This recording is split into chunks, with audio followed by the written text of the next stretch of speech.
Bonjour à toutes et à tous, bienvenue à Libre Ensemble, votre rendez-vous de la laïcité au sein du magazine En quête de sens. Il y a 15 ans déjà, presque jour pour jour, était votée en Belgique une loi relative à l'euthanasie. En mai 2002, et oui, la Belgique devenait le deuxième pays au monde, après les Pays-Bas, à dépénaliser l'euthanasie. En 2014, elle allait même un peu plus loin en élargissant l'accès aux mineurs. Alors, pour faire le point, aujourd'hui, 15 ans après, j'ai le plaisir de recevoir sur ce plateau aujourd'hui trois invités. Bonjour, Jacqueline Herremans. Bonjour Jacqueline. Vous êtes avocate, mais surtout présidente de l'ADMD. L'Association pour le droit de mourir dans la dignité. Vous êtes libre exaministe et militante depuis toujours pour l'autonomie de la personne. Luc Sauveur, bonjour. Bonjour. Vous êtes médecin en soins palliatifs et vous collaborez en oncologie au CHR de Namur. Vous parlerez de la pratique de l'euthanasie en tant que médecin. Comment vit-on les choses? Est-on suffisamment formé? Voilà, vous partagerez votre expérience avec nous. Et à votre gauche, François Sauveur. Tiens, le même nom de famille. Et oui, parce que c'est le fils du père, comme on dit. Vous êtes comédien diplômé à l'école d'acteur du Conservatoire de Liège et fils donc du professeur Sauveur. Vous êtes là pour nous parler d'un spectacle que vous avez mis en scène et monté tous les deux sur l'euthanasie qui s'appelait En attendant le jour. Tout à fait. Alors, je voulais peut-être commencer par des mots. Les patients qui demandent l'euthanasie sont des personnes qui sont dans la vie, pas dans la mort, qui veulent rester en contact, dans le partage et être entourés jusqu'à la dernière seconde. C'est une manière de ne pas mourir seul. Ce sont vos mots, Luc Sauveur. Euthanasie, bon, tout le monde sait, ça vient du grec, mais sait-on la définition bonne, et thanatos, la mort. Mort douce, mort donc, qu'elle soit naturelle ou provoquée. Jacqueline Hermans, qu'est-ce que l'euthanasie? Pourquoi est-ce que cette défense de l'euthanasie est un discours important pour la laïcité, pourquoi en parler aujourd'hui, et peut-être soutenir ces notions d'autonomie, de libre choix, c'est important pour la laïcité, 15 ans après la loi en Belgique? C'est une des valeurs de la laïcité. Pouvoir donner à la personne la maîtrise d'elle-même. Donc pouvoir faire en sorte que la personne prenne des décisions concernant sa propre vie, sa propre mort, bien entendu au sein d'une société, bien entendu en solidarité avec les personnes qui l'entourent, mais en tout cas qu'elle puisse prendre les décisions et qu'on ne lui dise pas « votre vie ne vous appartient pas, quelqu'un d'autre doit décider à votre place ». Alors, qu'est-ce que cette loi en 15 ans a apporté à l'euthanasie en Belgique? Quel est le bilan qu'on peut faire aujourd'hui? On n'imagine pas, au stade actuel, ce que cette loi a pu apporter. Elle a pu apporter le fait qu'était brisé ce tabou de la décision concernant la fin de vie. Était brisé ce tabou de la mort. La possibilité d'en parler, la possibilité de la vivre avec d'autres, de ponctuer au fond sa vie par ce dernier instant, pas tout seul, avec d'autres, de prendre des décisions partagées concernant cette fin de vie, en un mot, d'humaniser la fin de vie. Pourquoi est-ce qu'on a autant peur de parler euthanasie? Bon, en Belgique, on a la chance d'avoir eu cette loi. Pourquoi est-ce qu'ailleurs, et même avant chez nous, on a une frilosité absolue en parlant d'euthanasie? Je crois que c'est lié à différentes choses, mais aussi à des questions de pouvoir. À partir du moment où on dit à la personne « non, vous n'avez pas de droit sur votre vie, sur votre mort », on institue également la peur et la culpabilisation. Dès le moment où, par exemple, on songe à sa propre mort, on songe éventuellement à abréger sa vie. Donc il y a ce poids incontestable des religions par rapport à la fin de vie. Et je pense aussi qu'il y avait, de la part du corps médical, une certaine peur de se voir dépossédé de certaines décisions. Car en fait, les médecins côtoient la mort tous les jours. Peut-être d'autres plus, certainement au point de vue des soins intensifs, au point de vue de l'oncologie, au point de vue des soins palliatifs. Et ces médecins sont amenés à prendre des décisions. Mais ce qui change tout à fait le paradigme, c'est que ce n'est pas le médecin qui prend la décision seul. Pour l'euthanasie, c'est le patient qui fait la demande. Et éventuellement, le médecin acceptera ou n'acceptera pas d'accompagner son patient jusqu'à ce dernier souffle. Vous lisiez une question de pouvoir, c'est presque une question philosophique. On essaye de prendre possession de nos vies et de nos morts, finalement. Est-ce ce pourquoi vous vous battez à la DMD, c'est justement pour récupérer ce pouvoir sur notre mort, mourir quand on le veut et comme on le veut. Luc Sauveur, vous qui êtes médecin en soins palliatifs, vous êtes donc, comme je le disais, collaborateur en service d'oncologie du CHR de Namur. Sur le terrain, depuis 15 ans, quelle est cette avancée? Qu'est-ce que cette loi a apporté sur votre pratique au quotidien? Je pense qu'en tant que médecin de soins palliatifs, accompagnant beaucoup de fins de vie de manière tout à fait régulière, ça a ouvert des portes et ça me donne une possibilité de respecter le patient au plus profond de ce qu'il a, donc du concept qu'il a, de son propre concept de la dignité. Et c'est de le respecter vraiment dans le plus profond.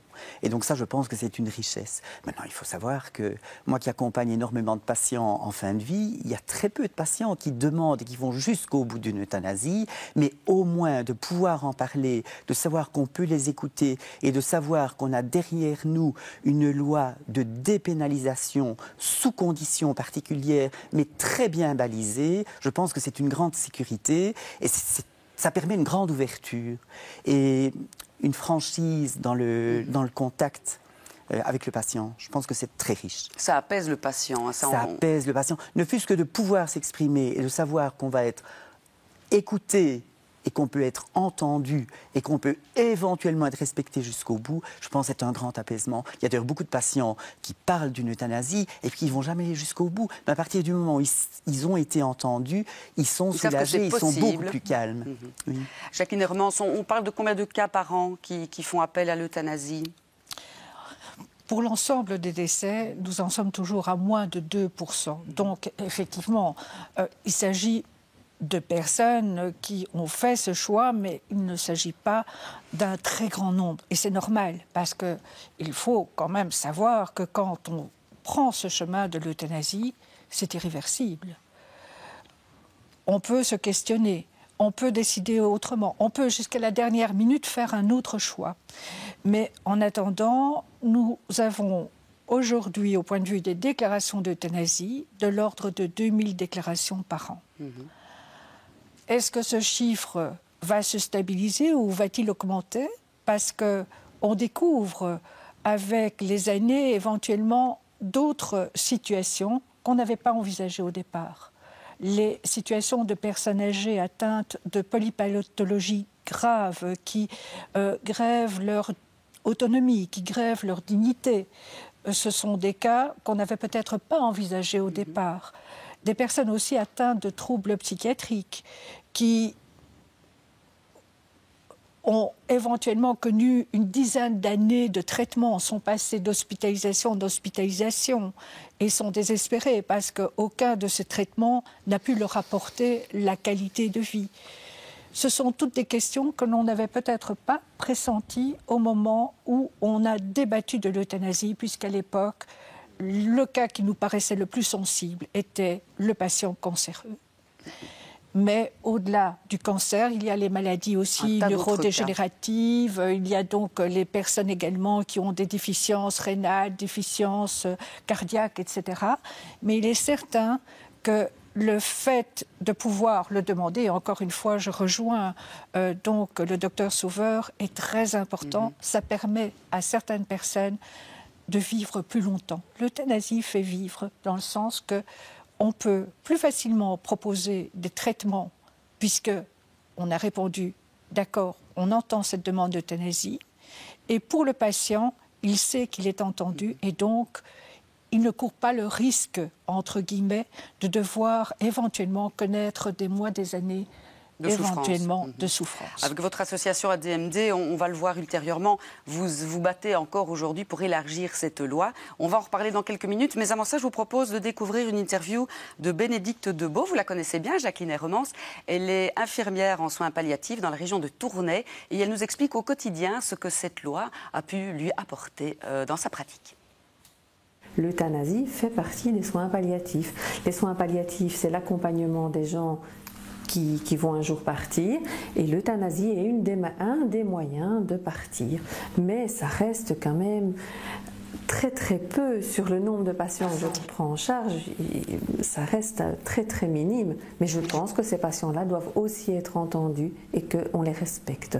Et on se respecte soi-même. Parce que à chaque fois où j'ai participé à une euthanasie, je dis toujours, c'est vrai que c'est poignant, c'est touchant, on n'en sort pas indemne, mais je suis sereine. Je suis sereine parce que je n'ai jamais eu le doute qu'on n'ait pas respecté la volonté du patient. J'étais certaine que c'était ce qu'il fallait faire en tout cas.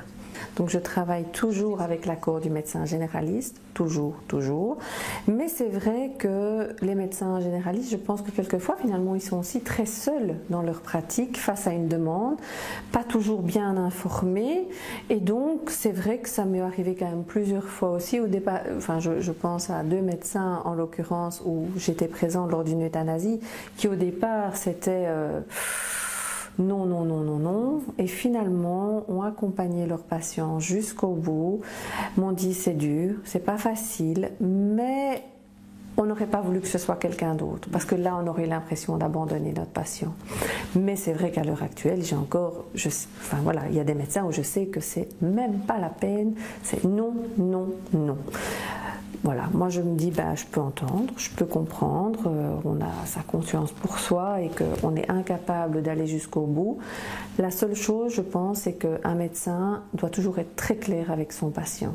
Quand un patient lui aborde le sujet, c'est pas oui, peut-être, on verra plus tard. C'est oui ou c'est non. Parce que si un patient compte sur son médecin, il ne peut pas lui faire faux bond à la fin. Ça, je trouve que c'est important. Alors, docteur Sauveur, on l'a vu, Bénédicte Debeau vient de le dire, le généraliste est en première ligne, comme les infirmiers, les infirmières. Qu'est-ce que cette loi a apporté, peut-être dans la déculpabilisation, dans la formation également du corps soignant aujourd'hui? C'était très important de mettre tout ça en place. Sans cette loi, rien n'était mis en place, en fait. Par rapport à la déculpabilisation, je pense que ça, c'est vraiment quelque chose de très, très personnel. Je ne sais pas si c'est la loi qui a pu permettre aux gens de se déculpabiliser. Je pense que ceux qui adhèrent à la loi et qui peuvent l'entendre, qui peuvent entendre ces demandes des patients, c'est des gens qui avaient déjà résolu une grande partie de leur culpabilité. Je veux dire, c'est déjà plus facile de dire je suis dans la loi plutôt que je suis hors la loi. Ça, c'est très important. Et c'est très important quand on pratique une euthanasie de savoir qu'on s'appuie sur une réflexion sociétale. Qu'il y a toute une société qui a débattu, qui a mis en place des choses. Donc on est moins seul. On est moins seul. Moi, je dois dire, en tout cas, c'est quelque chose qui est très important pour moi. Maintenant, par rapport aux formations qui sont organisées, ça reste quand même...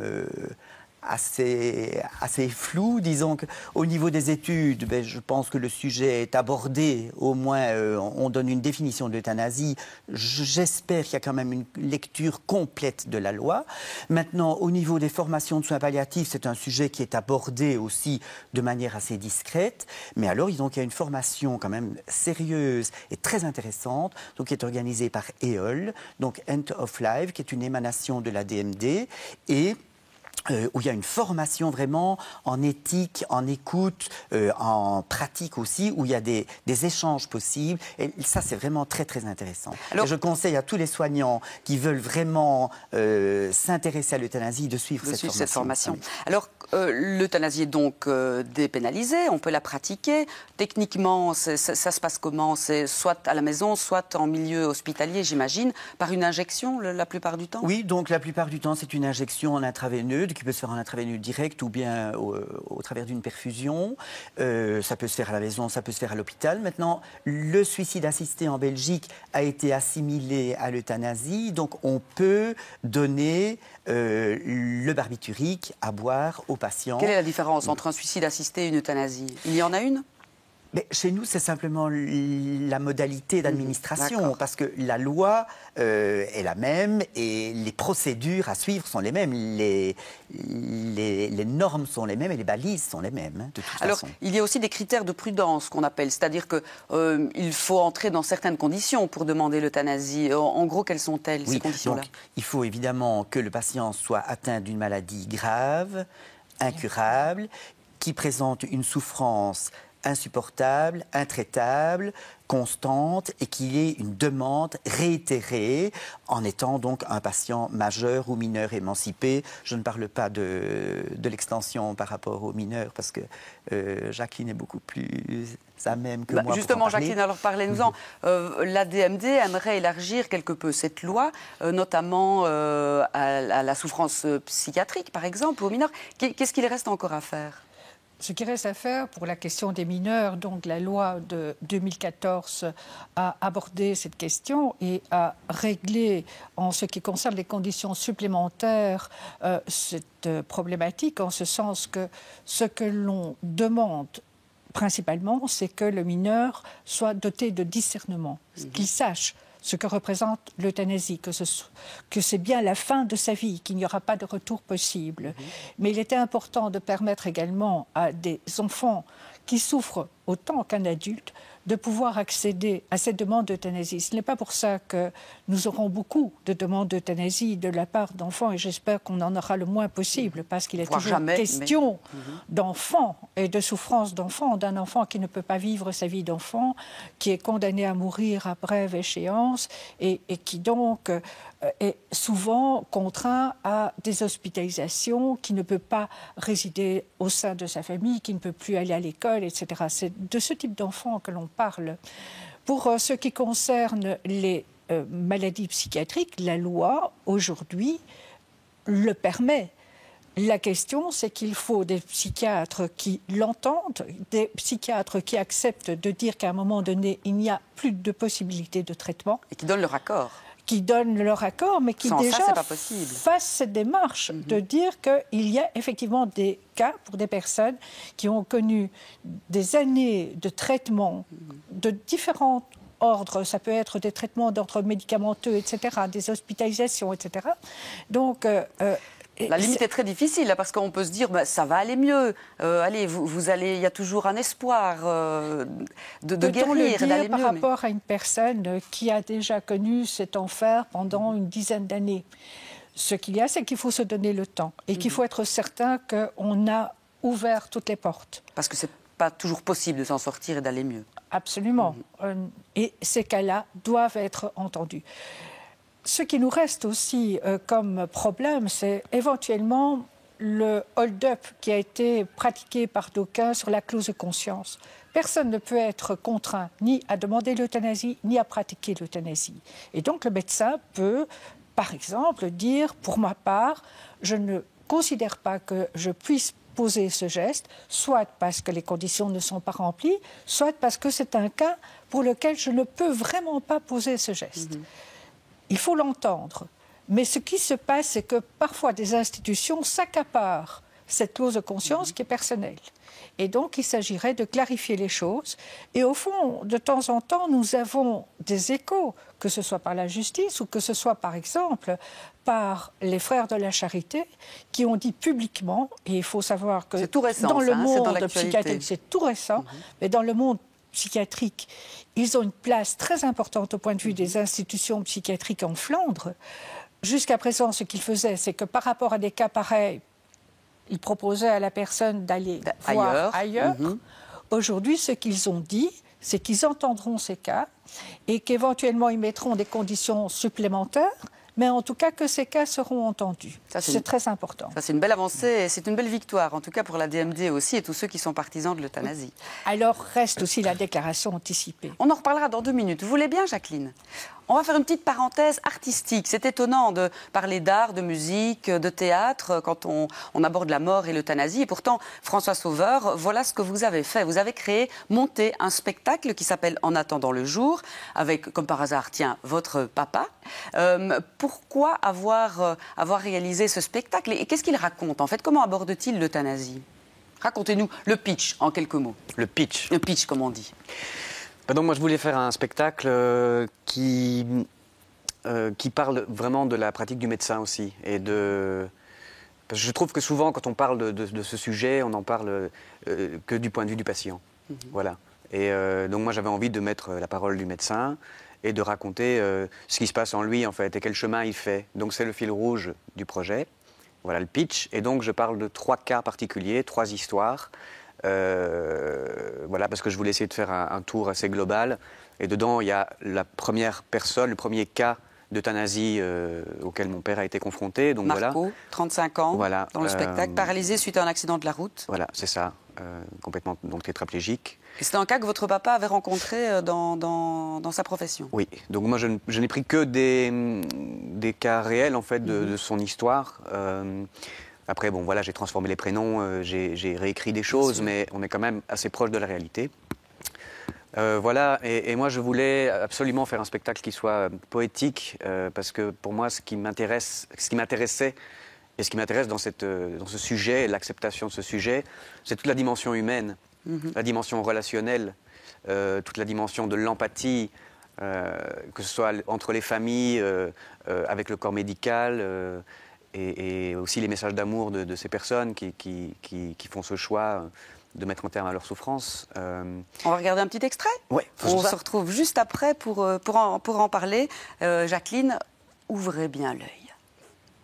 Monsieur, on va vous sortir de là. Vous entendez? On vous emmène à l'hôpital, l'ambulance arrive. Courage, tenez bon, ils sont là. C'est la première fois qu'ils voient les êtres humains d'en bas. Les gens sont tout là-haut. Vous ne sortez rien. On l'installe dans l'ambulance qui part en trombe vers l'hôpital. Et il continue de voir les visages comme s'il s'agissait de fantômes. D'en bas. Du brancard. Du lit. C'est de là qu'il commence à contempler le monde. Depuis l'enfer.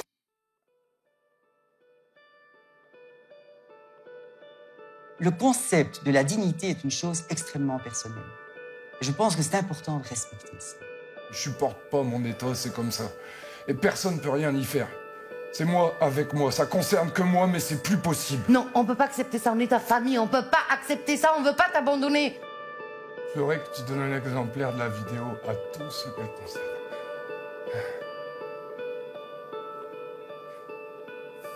Puis tu pourras leur dire que je leur en veux pas.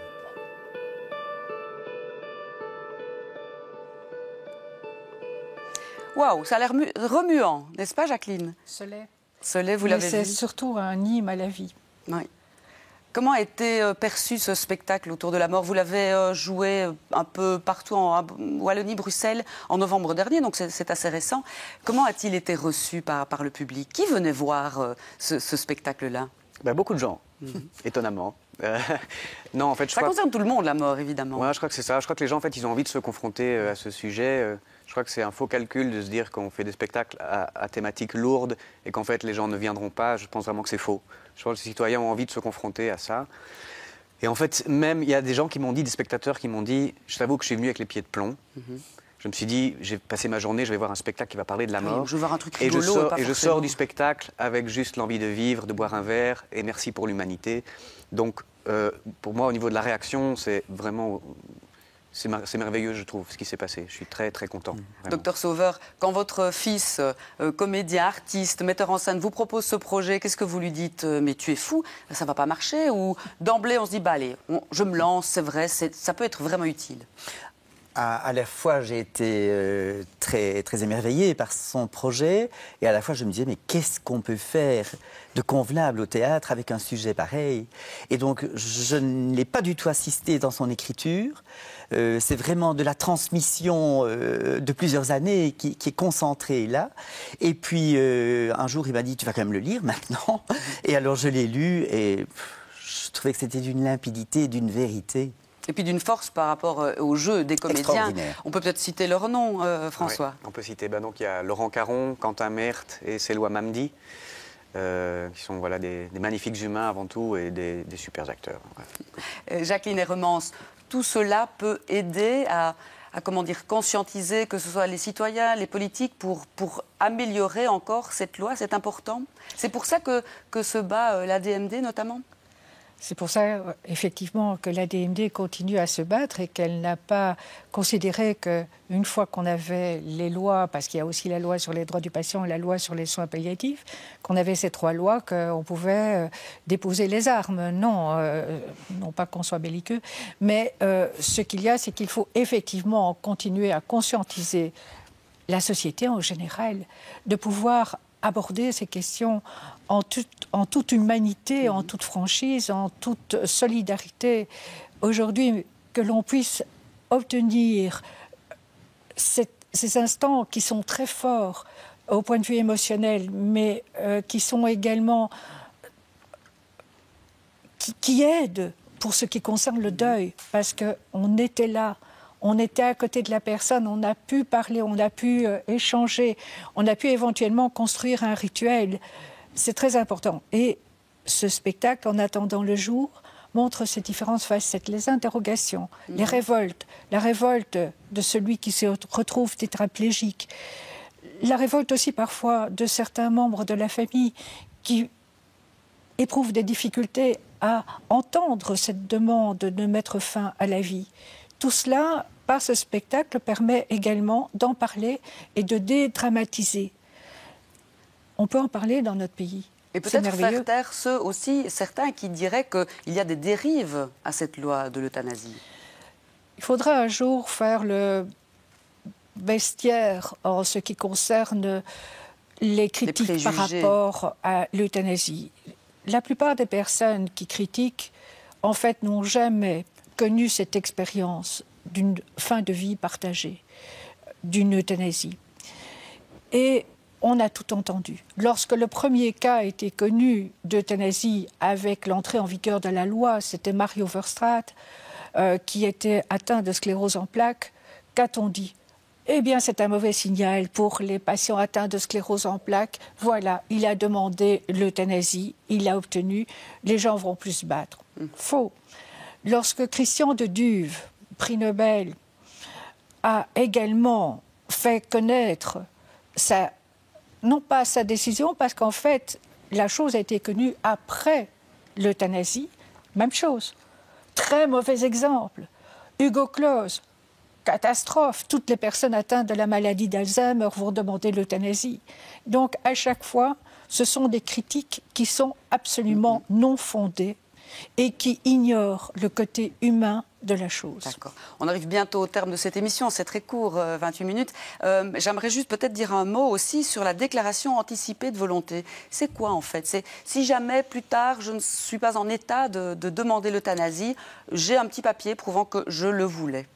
La déclaration anticipée a été fortement discutée parce que ce que l'on disait, comment est-ce que maintenant, à tel âge, j'ai 30 ans, j'ai 40 ans, j'ai 60 ans, comment je peux me déterminer par rapport à un futur que j'ignore ?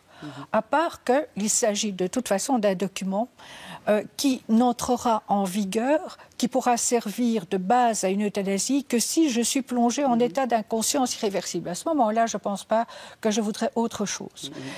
Mais donc, il s'agit d'un document que l'on peut établir, que l'on peut rédiger dès que l'on a 18 ans, pour un futur. C'est une sorte d'assurance, que notre volonté sera respectée. Le gros problème par rapport à cette déclaration anticipée, c'est que son champ d'application est trop restreint. D'accord. C'est déjà la fin de cette émission. Vous avez signé ou vous allez signer votre déclaration anticipée, messieurs Sauveur ? La mienne est faite, oui. François peut-être, encore un peu jeune pour y penser. J'espère pour vous. Merci beaucoup d'avoir été présent. On doit malheureusement se quitter. Je voulais juste vite rappeler que le dossier de Espace des Libertés de ce mois de mai est consacré justement à l'euthanasie et peut-être aussi réédition en notre âme et conscience de Dominique Lossignol aux éditions du Centre d'Action Laïque. Merci à tous. On se retrouve la semaine prochaine pour un nouveau rendez-vous. Merci à vous d'avoir été présent. À très bientôt. Merci.